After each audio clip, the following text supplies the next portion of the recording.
கிபி 16-17 நூற்றாண்டுகளில் பிரான்ஸ் நாட்டில் ஜான்சன் அப்படி சொல்லக்கூடிய கொஞ்சம் மனநிலை பாதிக்கப்பட்ட ஒரு குருவானவரால் உருவாக்கப்பட்ட ஒரு கொள்கை. அது என்னன்னு சொன்னால், கடவுள் ரொம்ப கோபக்காரன், நீ பாவம் செஞ்சால் உன்னைய தண்டிப்பார், நீ மன்னிப்பு கேட்டாலும் உன் பாவமெல்லாம் மன்னிக்கப்படாது. இப்படி பல காரியங்களை கடவுளை பற்றி பேச ஆரம்பித்தார். என்ன செஞ்சாங்க, கோயிலில் நற்கருணை பேழை பக்கத்தில் முகமெல்லாம் செவந்து ஒரு கோபமான இயேசுவை வைத்தார். எல்லா ஆலயங்களிலும் அந்த கோபக்கார இயேசுவின் படம் பீடம்போது அப்போ என்ன செய்ய, மக்கள் கோயிலுக்கு வரமாட்டாங்க, அவர்கள் திருச்சபையை விட்டு வெளியேறினார்கள். அந்த சூழ்நிலையில்தான் தன் பிள்ளைகள் தனக்கு எதிராகவே திரும்புவதை கண்ட இயேசு புனித மார்கரெட் மேரி அலகாக் அந்த புனிதருக்கு காட்சி கொடுத்தார்.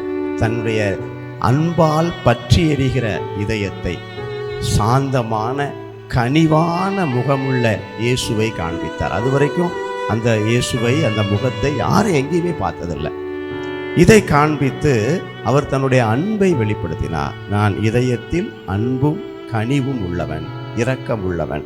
இந்த படம் ஐரோப்பா முழுவதும், குறிப்பாக மருத்துவமனைகள், அனாதை இல்லங்கள், எல்லா இடங்களிலும் வைத்தார்கள். பார்த்தவர்கள் ஆறுதல் பெற்றார்கள், நம்பிக்கை பெற்றார்கள், இயேசுவின் மீது அன்பு கொண்டார்கள்.